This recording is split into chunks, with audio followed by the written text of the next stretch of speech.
I'm sure that our speaker needs no introduction because May Chen is, of course, one of New Zealand's best-known lawyers. Her career has spanned the academy, the law, business and public policy. She's an adjunct professor at the Auckland Law School and has been an adjunct professor at the Auckland Business School.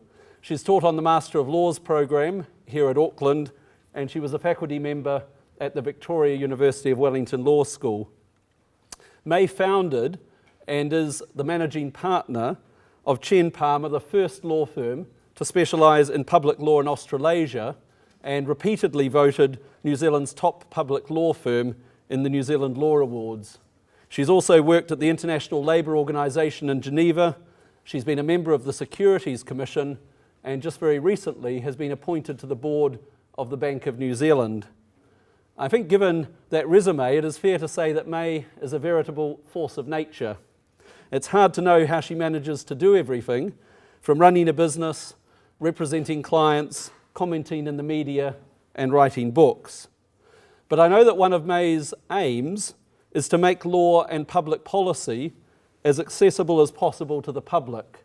So the writing that she's been doing, and some of you will have seen her book Transforming Auckland, is again making accessible to the public the story of the creation of the Auckland Super City and the new mayoralty and council that were created. Her book Public Law Toolbox, which I've been asked by the people outside on the book stand to remind is actually available for sale outside. But again, her book Public Law Toolbox is one which again aims to bring the academic commentary, to bring the discussions in government, and to bring it again in language and in a manner which is accessible to the members of the public. And indeed, I think one faculty member was telling me that it was the only law book that they'd actually seen in their hairdressing salon, which I think is a really great tribute. But apparently their hairdresser said, well, if they had a problem with the local government, they had this book, which, told them what to do. May's commentary, and again, I suppose a way of bringing accessibility of the law and of public policy, May is someone who, again, with her opinion pieces in the newspapers, her media commentary is a way of doing that service for people. Her subject tonight is characteristically topical. It is the effects of demographic disruption and superdiversity. And I think May's personal experience of having immigrated to New Zealand from Taiwan at a young age, her role as the founder and the chair of New Zealand Asian Leaders, combined with her public law and policy expertise, make her perfectly suited to talk about the law and policy challenges and implications of superdiversity. This is a subject of importance for the future of New Zealand and therefore is of considerable interest to government, to business leaders, to national and local government politicians and to policy makers at all levels. And so I suppose, again, it's indicative of that May's been invited to repeat her talk here this evening to the Institute of Public Administration in Wellington in a few weeks' time. We're very fortunate to be able to hear firsthand this evening from one of New Zealand's opinion leaders. Would you please welcome May Chen?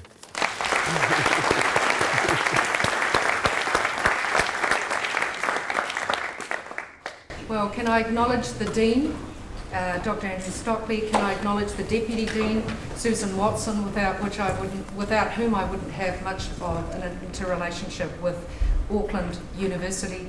Can I acknowledge Dr. John Sinclair, my husband, for his 30 years of support in marriage and another 3 just hanging around.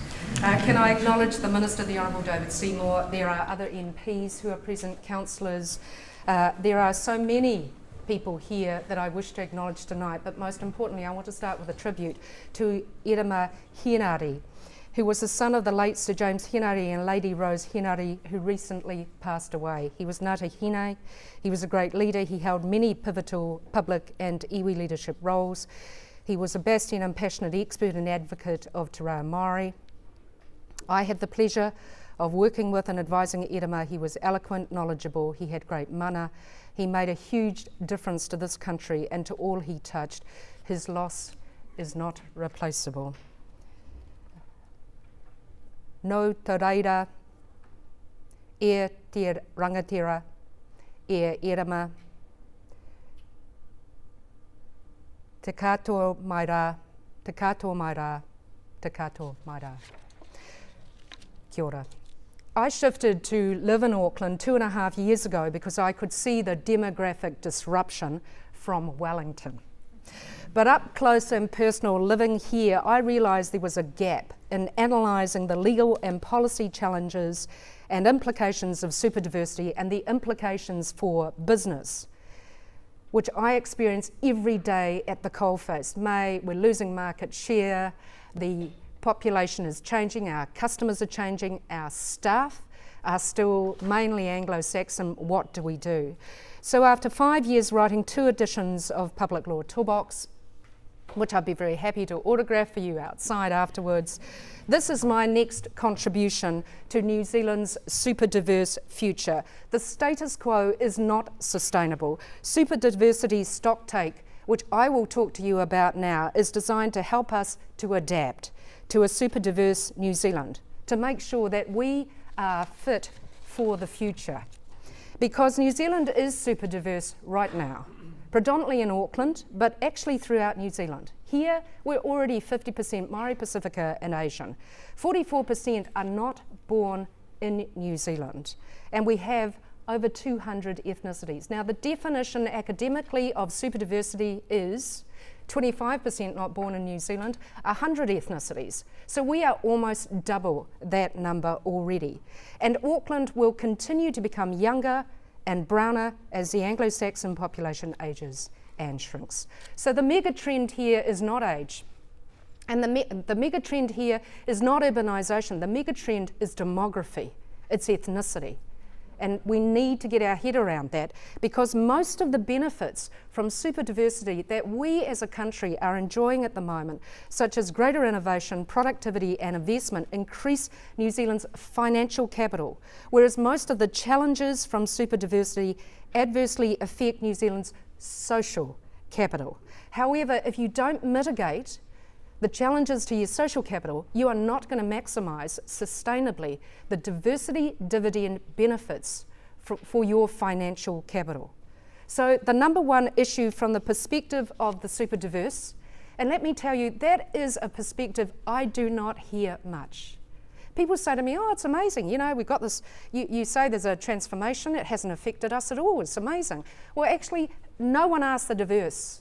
And what they will tell you is that the number one issue for them is that they, as migrants with foreign-sounding names and their New Zealand-born children, are not able to get jobs commensurate with their qualifications and/or prior experience. Limited English is only an issue in some cases. The problem is also due to mainstream employers who are put off by foreign-sounding names, Muhammad, and don't have expertise in interpreting the CVs of migrants not born here. This limits social and economic opportunities, it causes markets not to work, and it marginalises the diverse. It also reinforces inequalities, resulting in social cost and lost economic opportunities. It also means, for example, fewer international students, which is a lucrative export earner in New Zealand. We're talking about $2.6 billion in export dollars, and we are trying to push that up to $5 billion. The reason is because many come because of good job prospects after graduating from high quality educational provision in New Zealand in a safe and welcoming environment. So it is imperative that employers understand that migrants and their New Zealand-born children, get this statistic, now comprise 56% of Auckland's talent pool. That's the workforce, and that proportion is projected to grow. They need training to interpret migrant CVs. They need to value the skills that migrants have to understand the different culture, language, and expectations of a growing ethnic population in New Zealand. A recent study from Te Pūnaha Matatini, a centre of research excellence hosted by the University of Auckland, found that firms that employ a higher fraction of high ability foreigners and thus a lower fraction of high ability natives are more likely to export. Another challenge from superdiversity is increasing cases of migrant employers exploiting migrant employees. But the good news is that New Zealand has laws and policies in place to prevent discrimination. We've got the Human Rights Act, predominantly. we've got the Employment Relations Act, and we've got the New Zealand Bill of Rights Act. We've also had the recent amendment to our Immigration Act, thank you to the Minister, which increased penalties and search powers in relation to migrant employers to counteract migrant exploitation. The exploitation of migrants on temporary entry class visas with work conditions is now an offence, and employers who hold residence class visas are liable for deportation if they are convicted of exploiting migrant workers or of knowingly employing migrant workers without the right to work. Now, my research also shows that the rights of minorities, and I'd love to have spent the entire lecture on the New Zealand Bill of Rights Act, because I tell you, every single one of those provisions in the Bill of Rights Act, which are little used, not the subject of any case law, will be the subject of much greater use and the subject of much greater case law in future. That is where the challenges will come, and we will see new jurisprudence in that area. But the question there is, did you know under Section 20 of the New Zealand Bill of Rights Act, there's a right of minorities. It's a right to protect linguistic minorities, ethnic minorities, and also religious minorities. And the question I ask is it just a negative right where you're not allowed to interfere, or is it requiring the government to take positive measures, not only in terms of its own activities, but with respect to third-party activities? New Zealand's growing superdiversity makes targeting migrant customers the best way to grow market share. Businesses need to communicate differently with migrants. And this isn't just about communicating with migrants in their own language. It's also about taking account of their different cultural values and their expectations as customers. I'm running a seminar soon for New Zealand Asian leaders. We're getting Beta Nanki from Foodstuffs to talk. They tell me that in some areas in Auckland, rice is their #1 best-selling product. Think about the fact that Sharia-friendly mortgages from financial institutions are now in demand because paying or receiving internet interest on loans is forbidden in Islam. New migrants may also need more assistance as customers. I've seen companies do demographics where they say it generally takes an hour or half an hour to service a client. Well, it might be different if you're getting an increasing number of migrant clients. And targeting the explanation may not be at mum and dad, who may not speak English that well, but at the children who actually come and learn the language much faster. So, of course, the growing ethnic customer base means that they have growing market power. But this is actually matched by the growing political power of the superdiverse as their numbers increase. Now, Minister, we can all count. If you are a major party and you want to begin government, you have to win 1 out of every 2 votes, and you have to win Auckland. So demography may have democratic implications if the ethnics vote on ethnic lines. Let me give you an example. Referenda is the obvious example, and this year we're going to have 2 referenda to be held on the New Zealand flag in 2015, 2016. Now that's going to be determined by preferential voting and single majority vote respectively. The flag is a symbol. It's a symbol of nationhood. It's about culture, values. And it will be very interesting to see what impact the growing ethnic superdiversity of New Zealand has on how people vote. But of course, superdiversity also has implications for a part of that superdiversity, which is Maori. Now, New Zealand has very unusual superdiversity compared, say, with Australia, where Aborigines are 3% of the population, Native Americans in the United States, which are 1.7% of the population, mainly in reservations, or even in Canada, where it's only up to 4.3%. We are 15% and growing, and yet Asians in Pacifica now outnumber Maori. So what does that mean? Well, it means that in terms of Treaty of Waitangi and special status of Maori as tangata whenua, including Maori seats in Parliament, the Independent Maori Statutory Board on Auckland Council, and the numerous treaty settlement acts which grant specific functions and powers to some iwi and hapu, which are still only recognised as ordinary laws with no higher legal status, Maori rights and interests could be affected by a demographic transition away from a simple Pākehā majority Maori minority model. What does that mean? Well, it means that in terms of social capital, it is incredibly important to teach migrants about the Treaty of Waitangi, about its constitutional status, and that Te Reo Māori is an official language of New Zealand. We also need Māori to understand, better understand the benefits that migrants bring, including access to lucrative markets for Māori produce. So New Zealand's currently high, transparent, non-corrupt government and business culture may also be challenged by superdiversity. In 2014, New Zealand ranked second on the Transparency International Corruption Perceptions Index. In contrast, the ratings of the top source countries of skilled principal immigrants to New Zealand have mixed results. China ranked at 100. India and the Philippines, 85th equal. The United Kingdom, 14. South Africa, 67. Finally, superdiversity may lead to extremism, which may have a link to terrorism. The important point is to ensure that the higher levels of religious diversity New Zealand now has does not adversely converge with low social capital to produce marginalisation, isolation and anger, and thereby increasing the risk of terrorism. But when I interviewed Dr. Anwar Ghani, who is in charge of the Muslim Association, he didn't talk about the anger with respect to the freedom fighters legislation. He said our number one issue is that our very highly qualified young people can't get jobs because they're called Muhammad. And so that is interesting because you feel the anger from these people and it makes me worry. But let me also say to you that immigration, in conclusion, it's important to get the balance right between financial and social capital to ensure that we can sustainably maximise the diversity dividend in New Zealand. But immigration law and policy, which regulates how many migrants we take, who they are, where they settle, and the contribution they must make to get in, is only part of the answer to getting the balance right. Whatever immigration policy is adopted must remain race neutral, not like the historical immigration policies in New Zealand, which included discriminatory provisions against Chinese and Pacifica in particular. Part of the Superdiversity Stocktake has an appendix setting out that legislation, and it's very interesting to read.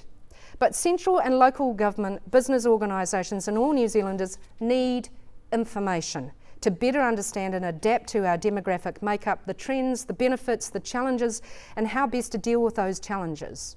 That information is critical to strategic business planning. How can you plan your business when you don't know what your customers are going to look like? Your customers are fundamentally changing, and so is your talent pool. Some measures have already been taken, and when I started this, I thought very little had been done. I was wrong. Quite a lot has been done, but it's scattered so that for many, that they wouldn't be able to find it. And for me, even though I'm interested in this topic, I'd never read this stuff. So what it needs to happen is we need to bring it together. And that's why I'm undertaking a Superdiversity Stocktake. And I'm going to publish it this year because I'm at the coalface and this is needed now. We need the information that's already available, whether it's statistics, analysis, research. I've got Dr. Karina Mears here who runs the research unit at Auckland Council. They're producing fabulous stuff. MB, there's a research unit in there, and immigration, they do fantastic research. Very few people have read that. We need to leverage off what's already been done to predict where the challenges will come from and to make sure that we are ready.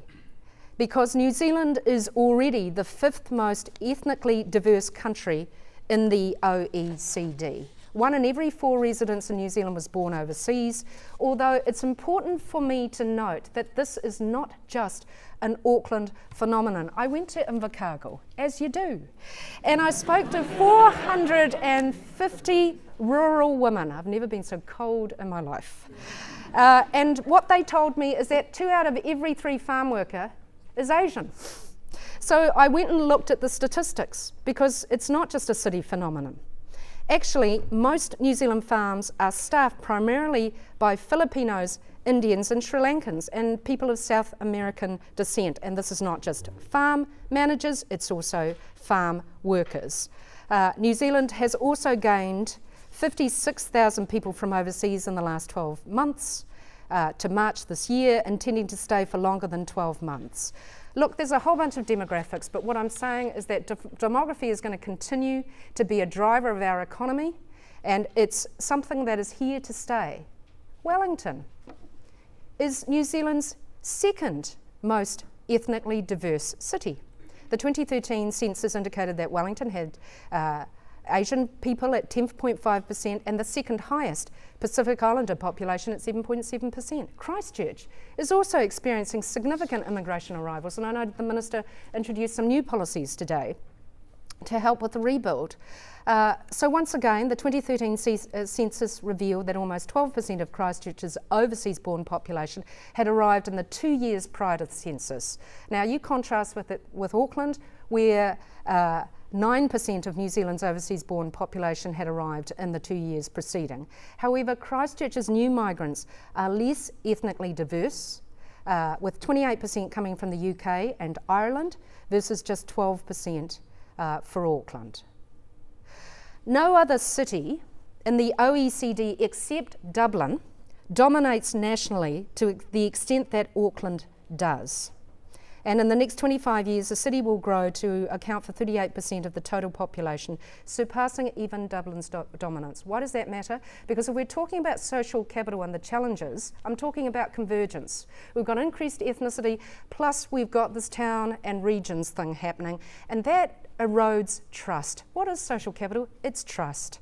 Anything that erodes trust is going to increase the scratchiness, is going to increase the challenge, is going to make it harder for us to live together, to trust each other, to work together for maximising New Zealand Inc. 65% of New Zealand's Pacifica community live in Auckland. And of course, we use this funny term Asian, but it's simply because, you know, we all look the same. But Asia actually refers to people whose ethnicities originate in the Asian continent. It stretches from Afghanistan to Japan, from China to the north of Indonesia. So 1/3 of Aucklanders speak one or more languages other than English. Maori and Pacifica populations also tend to be young. The median ages, European 41, Maori 23. Pacifica peoples 22, Asians 30.6 years. So it's estimated that the Asian population will grow by 130,000. We're moving to 1 in 3 in Auckland by 2021, and that worries me because of the amount of discrimination here already, and the fact that with increasing or decreasing social capital, that discrimination will increase. New Zealand has had historically high rates of intermarriage across both ethnic and religious divides. There's a shift towards identification with multiple ethnicities. So if you look at the number of births now, very interesting. Babies being born, 1, 2, 3, 4, 5 ethnicities. So what does Dame Susan Devoise say as Race Relations Commissioner? She's remarked that, quote, by 2040, there will be no one majority ethnic group in Auckland that dominates, and we must prepare for these changes now. So if you look at the population of Asians, mostly Chinese, mostly Indians, in terms of linguistic superdiversity, they mostly speak after English Te Reo Māori, Samoan, Hindi. It's pretty interesting if you're a business out there and you're trying to reach demographics. But this is a worrying statistic because I'm about to move to democracy and demography. 87,000 people, and this was only measured in 2013, don't speak English at all. So they just don't put English down as one of the languages they speak. And not surprisingly, 60% of those people predominantly come from Asian backgrounds. Having said that though, 62% of Asians speak a second language compared with 19% of all New Zealanders. So they make great employees. And 4 times as many Asians speak a third language compared to the total population. So what are we talking about in terms of the diversity dividend? Well, as I said, increased productivity, creativity and innovation. It's all there in the studies. But also that increased diversity underpins, as I said, not just international education, but tourism. And tourism, of course, is a huge money earner.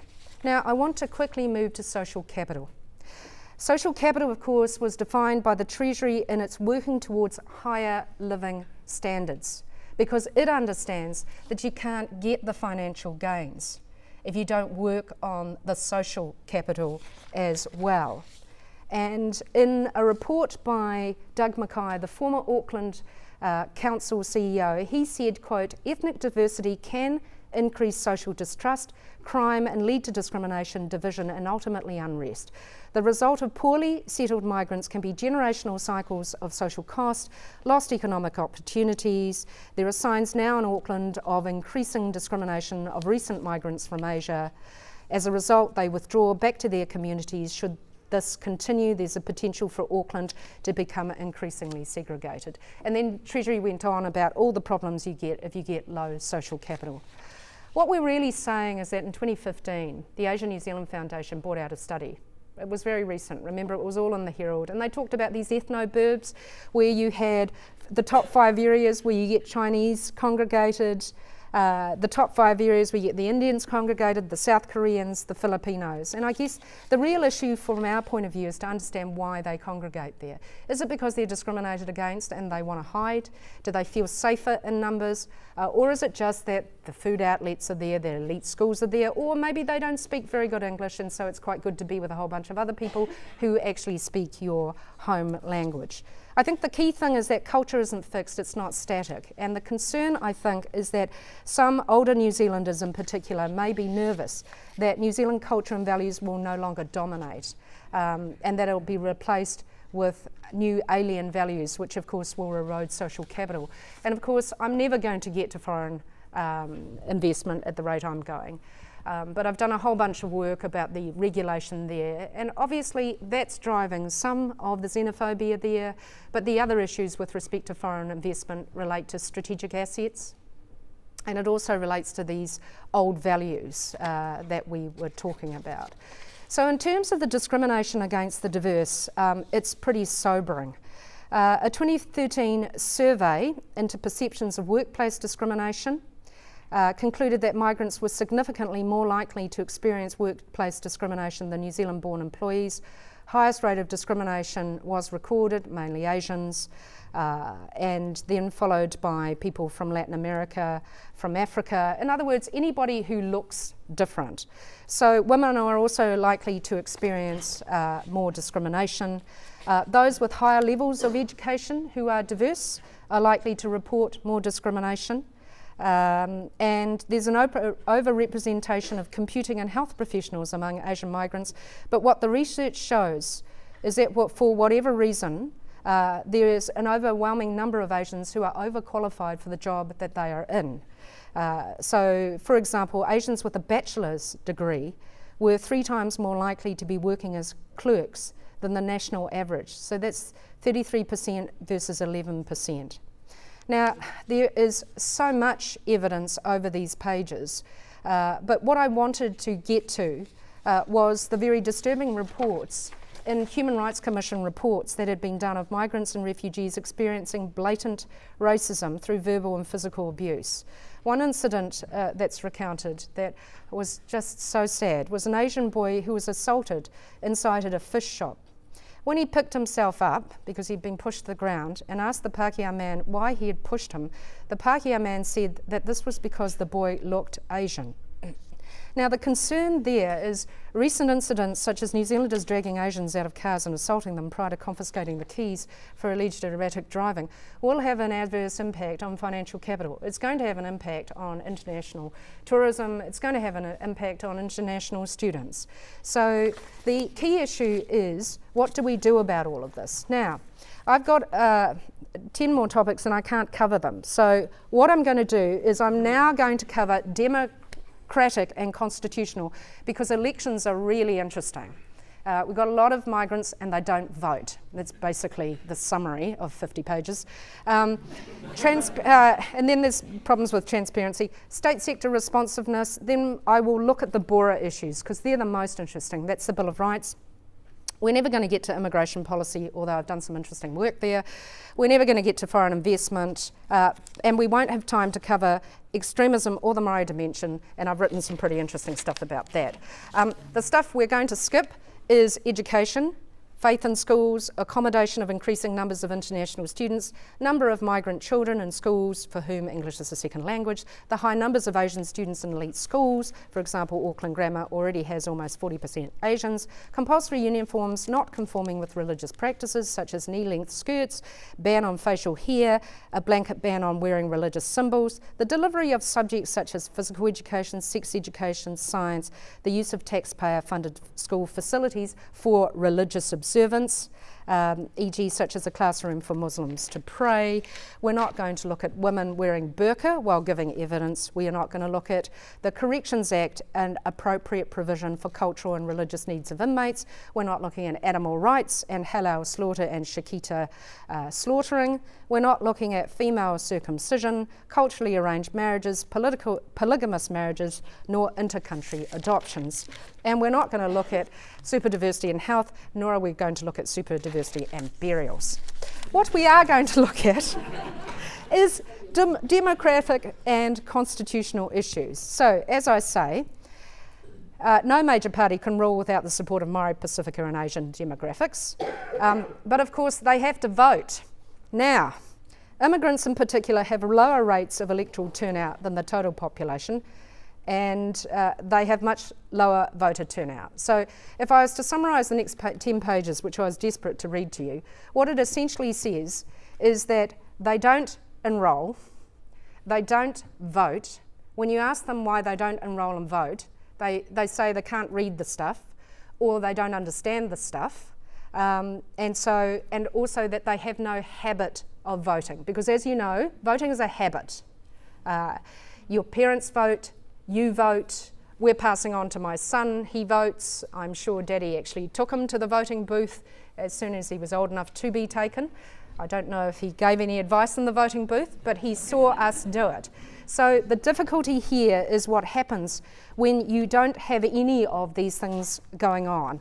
And what you find is that the Asian demographics are there in terms of the non-voting, along with people who are in lower skill jobs, lower paid jobs, solo parents, all of the demographics that don't vote a lot. So, of course, this is translated into a lack of diverse representation in Parliament. For example, following the 2014 general election, Parliament comprised of only 22% Maori, 6% Pacifica, 4% Asian MPs, only 2 political parties of Asian MPs, 84% of ministers in and out of cabinet are European. Yet if you look at the 2013 census figures, you've got 35% of the vote nationwide if they voted along ethnic lines. I'm not saying they should, I'm not saying that they will, but all I'm saying is that if democracy is about majority rule, then actually things may be changing. Now, I've done an analysis of electoral law. There is, because of this greater diversity and the fact that Section 12 of the Bill of Rights affirms the right for every adult citizen of New Zealand to vote in regular elections for Parliament, there is no English language requirement in the Electoral Act for a person to vote or to be elected or to participate in local government. So of course what's going to happen is that superdiversity is going to increase issues with voting and language limitations, particularly in the context of close-run elections. You can see it. And so if you look at the Electoral Act at the moment, increased linguistic diversity makes it more difficult for a voter with English language limitations to meaningfully participate. There's a practical limit to the number of different languages in which electoral information can be provided. The Electoral Act itself is silent as to whether the Electoral Commission and returning officers must publish electoral information in languages other than English. Having said that, they publish it in 26 mainly Asian languages, so that's not bad. The Electoral Act also permits, but it doesn't require, the appointment of interpreters as polling place officials. The electoral regs require that before an interpreter can be called on, the returning officer for a polling place must draw to the attention of a voter who appears unfamiliar with English to a poster with instructions in English and other language. If the voter still requires assistance, then an interpreter can assist, but the interpreter cannot help that person to vote, obviously. The Act does provide that while people must verbally give their names to receive a ballot paper, those not understanding English may confirm their name by gesture. or with the assistance of a person they've nominated to assist. Similarly, a voter who's not sufficiently familiar with the English language to vote without assistance may bring a person with them into the voting booth to help them mark the voting paper. Similar provisions apply to the 2011 referendum on the electoral system held pursuant to the Electoral Referendum Act 2010 and indicative referenda held under the Citizens Initiated Referenda Act 1993. So if you think about this, the opportunities for voting misconduct are obvious. And actually, I can see a little business running here, whereby you find a whole bunch of people and you say, I'll help you to vote. And then maybe you could say to somebody else, well, of course, I can deliver you certain votes. I'm not saying that anyone will do this, but all I'm saying is that it's obvious it's a gap we need to plug in future, because we will have issues if we're not careful. So this is about predicting where the challenges are coming from, because we haven't had to deal with so much of this, but we will have to deal with more of this in future. And of course, there are provisions also under the Local Electoral Act 2001, which the electoral officer can assist with when you've got a person who has difficulties with language. There are also provisions in the Referenda Postal Voting Act 2000. So I'm not saying there's no provision, it's great. If you look at our law, there are so many provisions. All I'm saying is that they haven't been used much and they haven't been challenged much, and I suspect that they're going to be used a lot more, and there's going to be a lot more challenges in this area. So it's interesting to look at it. There have been a lot of measures taken to try and increase and improve civic participation, but it's clear that more will need to be done, because the difficulty is forming the habit to vote, meaning that a elector who didn't vote in 2013 is more likely not to vote in future. And those immigrants who arrive with no habit of voting may need more encouragement to vote than the general population. But when I talk to the Electoral Commission, they don't get any more funding for Auckland than they do for anywhere else in New Zealand. A quick word on transparency and anti-corruption measures. I've talked about the issues with the Transparency International Index. A recent Deloitte 2014 survey of 269 public and private organisations across New Zealand and Australia found that companies with overseas operations had experienced an increase in corruption outside of New Zealand. Only 31% of companies conducting business overseas had a proper understanding of relevant overseas bribery and corruption laws. 40% reported not having a formal bribery and corruption compliance program. So why did Deloitte think the increase had happened? The director of the study, quote, "Where people are migrating to New Zealand from countries with high corruption levels, they may expect New Zealanders to behave in a similar way as they did back home." It is important to help migrants who come here to understand the very different government and business environment in which they operate.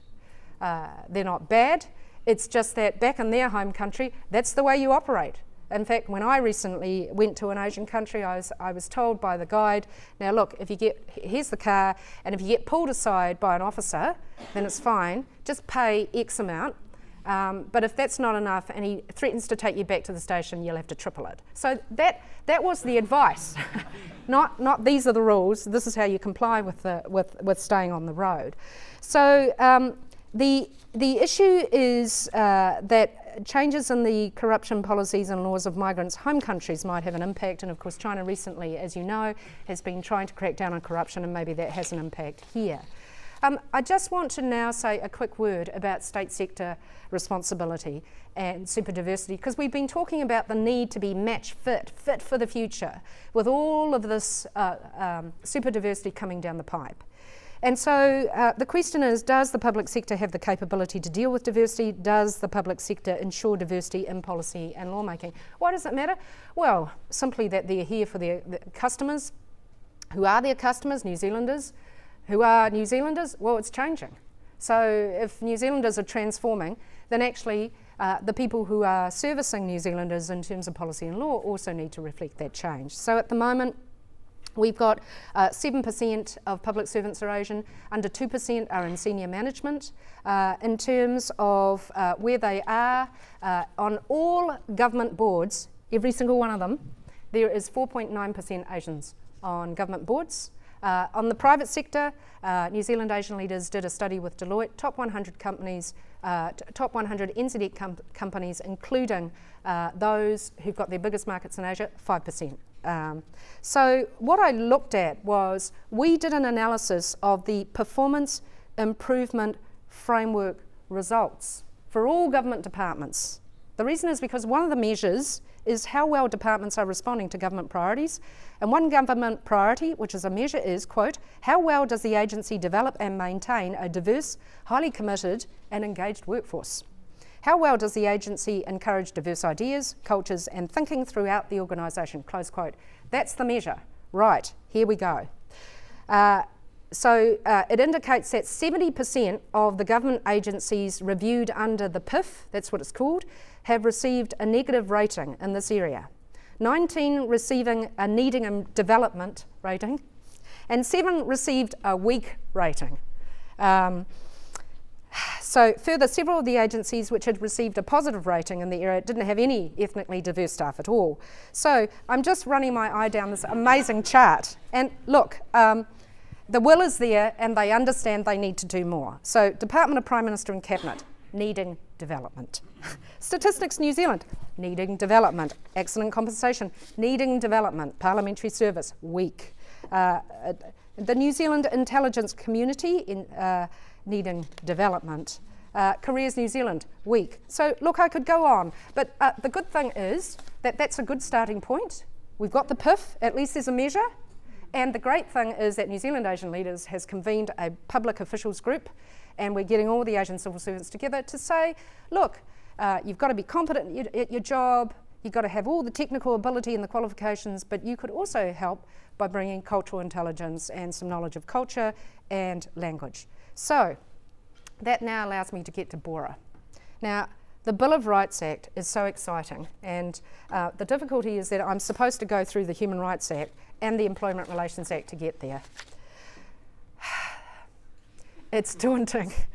There's 60 pages of this, but look, let me summarise the Human Rights Act in a minute. Here's the summary. The Human Rights Act does most of it. So if you've got a problem with discrimination, that's mainly where you go, and the great thing is that Part 1A, that deals with the discrimination on the grounds of ethnicity, applies to acts and omissions by the executive, the legislature, or persons or bodies in the performance of any public function, power or duty conferred or imposed on that person or body by or pursuant to law.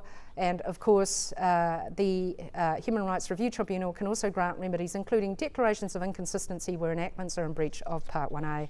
It's direct discrimination, it's indirect discrimination, and on top of that, employers are required to accommodate practices that are required by an employee's religious, ethical beliefs, etc., so long as the adjustment of the employer's activities don't unreasonably disrupt the employer's activities.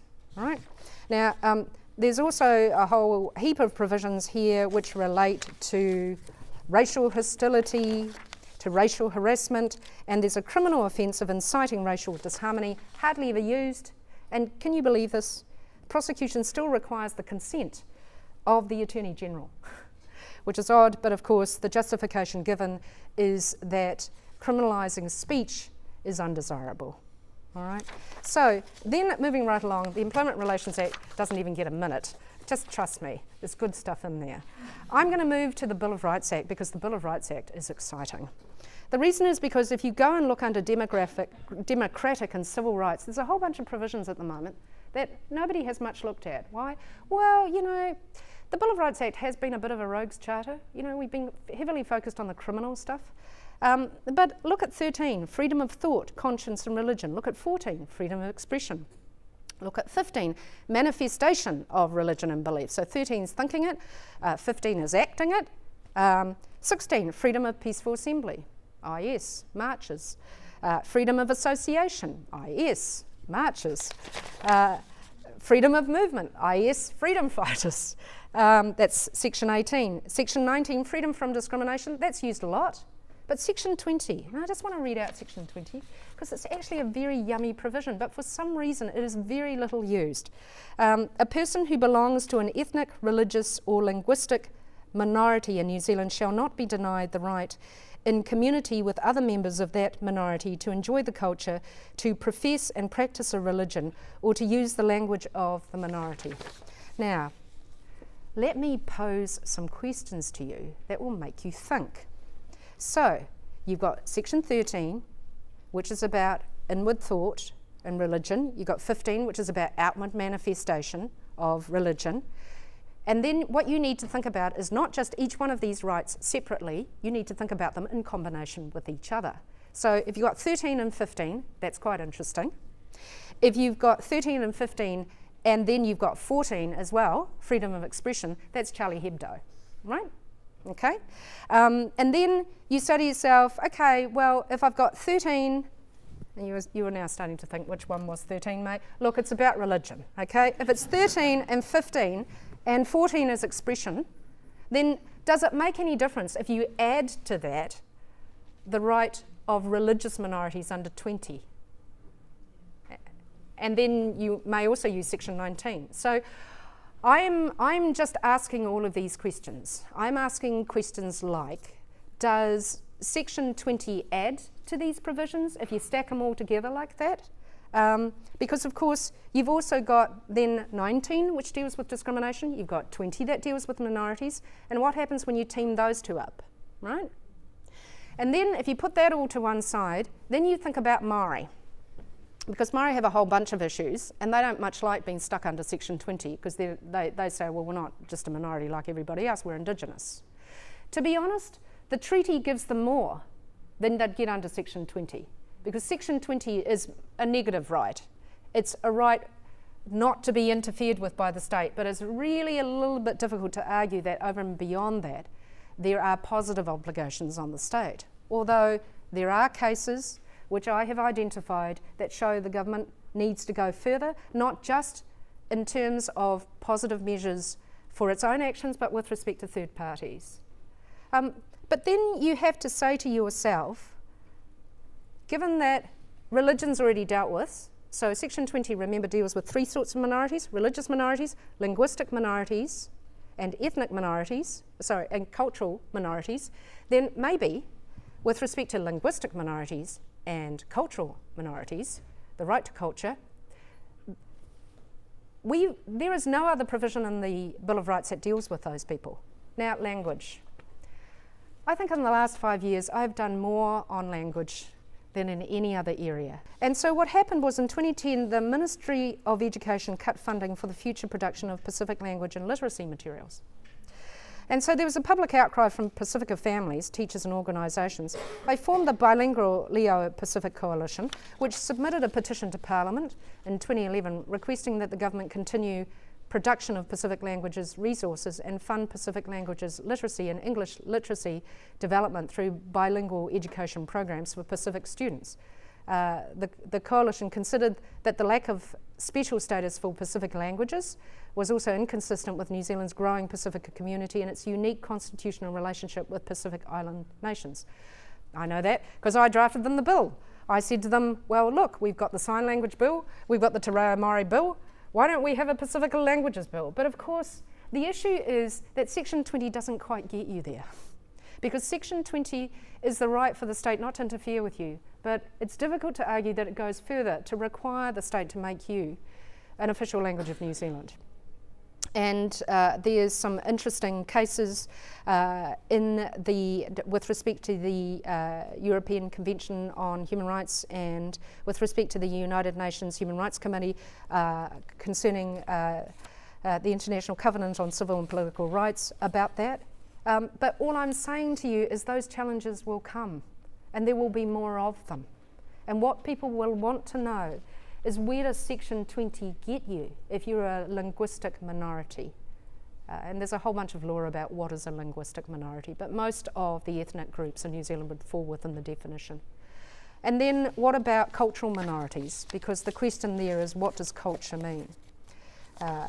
So as you can see, these issues are important because even when you look at religion, for example, the 2013 census figures reveal that New Zealand is becoming increasingly secular, and the number of people reporting no religion increases. Nevertheless, New Zealand is simultaneously becoming more religiously diverse as traditionally minority religions continue to grow. For example, the number of people affiliating with the Sikh religion has doubled since 2006.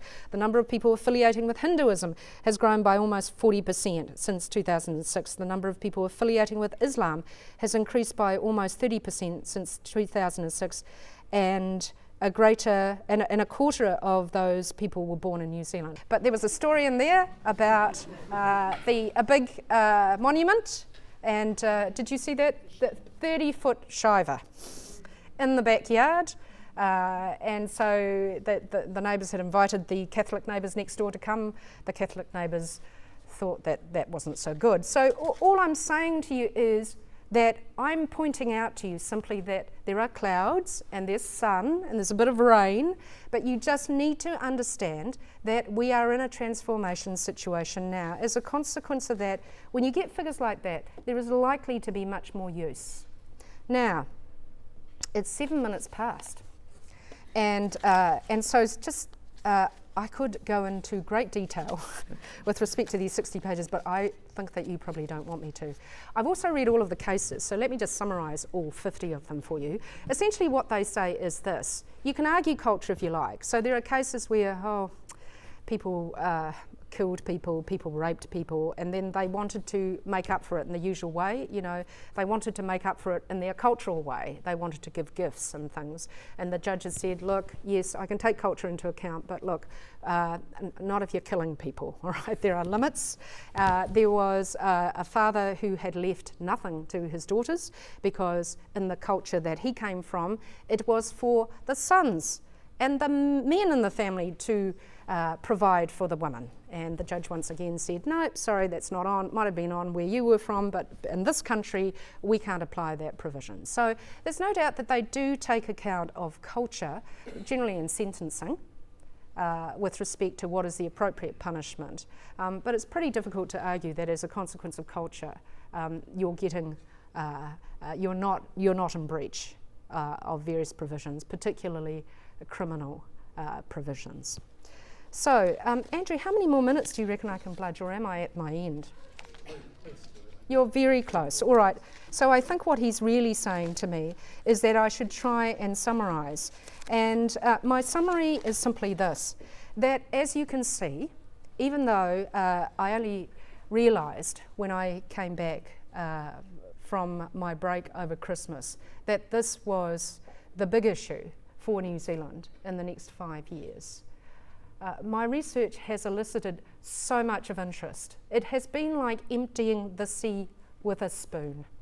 And it's clear to me that there is so much more out there which might be helpful to New Zealanders, to government, to business, to organisations, schools, hospital, to all New Zealanders, to help us to think about where we are now and to think about where the challenges might come from, to think about the great upside, but not to take it for granted.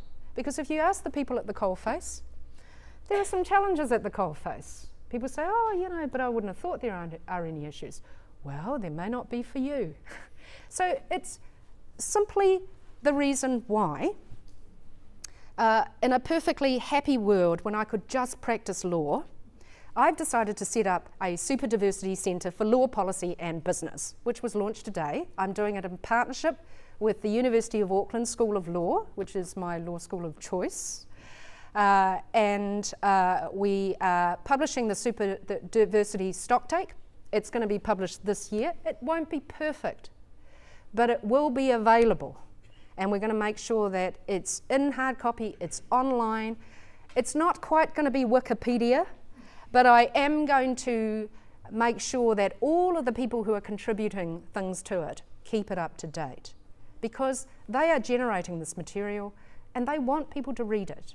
And so I hope that as a consequence of this lecture tonight, you think a little bit differently about the future of New Zealand, about what it means to be a New Zealander, and about the issues that we are facing.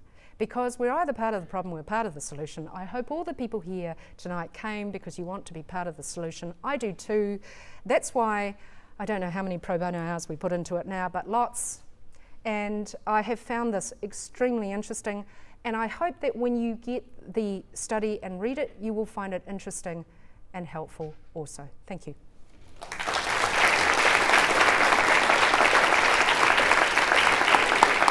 I call upon the question? We now have an opportunity for questions, so who would like to begin? Questions or comments? Questions or comments? And I know some of you, so I could call on you. Is that correct? Yes. I'm just wondering. Hello, who are you? I'm Leo. I'm ex-public servant in Delaware, so I've been working on some of these immigration policy talk. Excellent, Leo. So, just considering the current demographic trends, what do you think? What's your vision for New Zealand 20 years from now? I think that New Zealand needs to use all of its diverse people as bridges. There are people like you and I, Leo. We've been in the country a long time. We are passionate New Zealanders. We speak good English. We understand the culture here. And we are bridges between the recent migrants and between the established population in New Zealand. And I mean, that's partly why I set up New Zealand Asian Leaders. My vision is that we get on like a house on fire, actually. My vision is that I can continue to live in this country because it is peaceful, and that my son, who is Eurasian, will grow up in peace and will not be bullied because he is half Chinese and half British. So I think this can be done, but I don't think the status quo is sustainable. I don't think we can just keep these trends going and going and going and not do anything on the basis that if we ignore it, it will go away. It may be that way for people who are not diverse, but for people like you and I, actually, it is getting harder out there. So something needs to be done. And I'm trying to do my bit by having New Zealand Asian Leaders, for example, just profiling what New Zealanders do, but also just saying to everybody, if you're losing market share, you might want to look at your customer base. And once you've looked at your customer base, you might want to reflect on who you are hiring in your place of work. And then you might want to stop rejecting all those CVs from people called Mai Chen. No, actually it's May Chen. I am going to change my name by default. I do want it to be said properly one day. But that's what I think. And I think that we can use our technical skills. I've got 30 years in law that I can bring to the discussion. And it's wonderful today. I was on the phone with 4 top civil servants in Wellington. Dr. Mervyn Singham, who's Deputy CEO of the Department of Internal Affairs. Pam Dunn, very high official in the Ministry of Foreign Affairs and Trade. Tim Ng, Director of Macroeconomics at the Treasury. Belinda Chin, CEO of Capital and Coast THB. We're bringing together all of the officials because at the moment the Director of Talent in Wellington is focused, and the State Services Commission is focused on gender. So we're just going to move right along to diversity, ethnicity. So I just think there's a great deal that can be done, and a lot of it is just predicting what's going to happen, understanding the challenges, and then making some changes to adapt.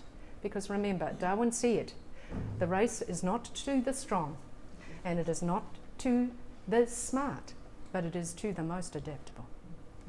Any other questions or comments? Yes. Hi, I'm Steve. Thanks for a great talk. Do you agree that New Zealand would benefit from a larger population brought about brought about by migration?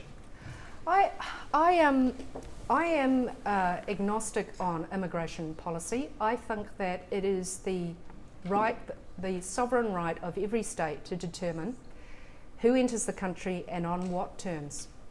We're currently reviewing immigration policy. So not surprisingly, we're letting 2 sorts of immigrants come into the country. One batch that are highly skilled and one batch that have lots of money, basically, to invest in things. So that seems to be, that I can understand why you would do that. That seems rational. But it's a discussion we need to continue to have with the population. I think the only thing is not to presume that the diverse think that we should have unmitigated diversity at a fast rate. The reality is that it doesn't help us if there's such a challenge on social capital that the amount of discrimination just rockets.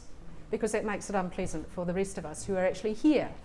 So when people want to search my bag when I come across the border, is it your first time in New Zealand? Where do you come from? Remuera. You know, it's a little trying, that's all. And it is hard because the difficulty is, you know, we've been told that the Auckland house prices are because of all these Asians, these new migrants. Well, if I turn up, am I a new migrant? I don't think I'm new. But you see, they can't tell the difference because we look different. So that's the issue. And I have to say that I think the issue is different for me than the issue is for second or third or fourth or fifth generation New Zealanders. They were born here. This has always been their country. And so there is nowhere else for them to go home, really. Yeah. You want to choose? No. You, I'll take the one at the back first. Hi, man. Just drawing on your expertise on the super city. you should introduce yourself, Hi, sir. I'm Sophia. I'm a Doctor. carpenter. He's a fabulous doctor. Yes, dear. We're seeing a bit of tension at the moment between the government and the council, perhaps for the first time, particularly in issues like housing and transport. There's a lot of media back and forth between the two. How do you see that playing out? I think that central government and Auckland need to adapt to each other. Did you watch Captain America? Do you know how he started? He was kind of puny, and then they put him in a machine and he sort of blew up. You know, I mean, Auckland used to be 8 TLAs in a regional, kind of having a lot of fights with each other, really. And then it became 1. And now we have 10,000 officials, and it's a very big number. And so there's an adjustment going on here between Auckland and Wellington. But, you know, 40% of the cabinet lives in Auckland. So I'm quite hopeful about the ability of the government to get its head around that equation. And at the end of the day, the government does have to win Auckland. And the reality is that Aucklanders don't much like it when their own council, regardless of the fact that they think their own council is useless, their own council has been dealt with like that by central government. So I think we should all just be patient. I think people are adjusting to the difference in size and power and leverage that the parties have. But at the end of the day, when push comes to shove, no doubt when election year happens, they'll all sort it out. They have to, really, because let me tell you, at the rate of Auckland's growth, we're not going to fit. We're going to end up gridlocked. I mean, I've just come back from London where I was studying urbanisation and superdiversity and a super city. I mean, London is growing by 2 million. They've got to find somewhere to put all these people. They have to sort their problems, and obviously Boris is off to be Prime Minister soon, but he spoke to us, and it's just interesting to look at their issues versus our super city issues. I mean, to be honest, we've dealt with quite a few of them just by putting them all into one entity. It was interesting, I was doing a webinar today. It was supposed to be about the public law toolbox, but they wanted to know about superdiversity and why it was relevant to lawyers. Well, it's hugely relevant to lawyers. Your client base has just changed and all the issues have changed. And one of the issues is going to be religious diversity and what happens in schools. I mean, I just read out all those issues I couldn't talk to you about. There's a dime a dozen, lots of them. Earlier, my name's Mariota. Earlier you spoke about practices and some practices being a bit different, such as some expectations of sort of illegality. And I thought around values and whether or not New Zealand's mature enough to have those conversations around values. And if so, how would we begin that conversation? I think actually we begin by all people of diversity realising that they're no longer a minority, that actually they're about to become a majority. I think they should feel confident in who they are. They're passionate New Zealanders, and I think that they need to talk to other New Zealanders and not pretend that they're not Asian or Pacifica or Maori. So I think actually that's where it starts. It doesn't start with, you know, the government putting $1 million into a hui.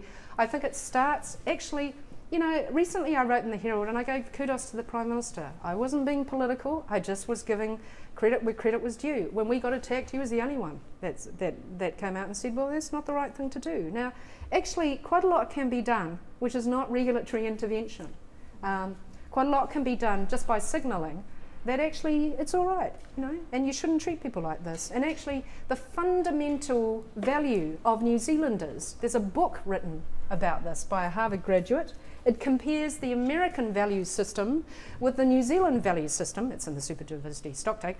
And what it finds is that whereas the American culture is all about success, the New Zealand culture is all about fairness. That's what underlies the culture, and that's why it's fundamentally different from the American culture. Okay, Nina there, who also went to Harvard. And so I just think we're very fortunate. We're not Australia, we're not other countries, we're New Zealand. And in this country, actually, the fundamental value that underlies this society is fairness. So it's good. Because when people ask me what my vision is, I only really have one, and that is that all people should be treated with dignity and respect, that all people should be treated on the basis of merit and not on the basis of irrelevant criteria.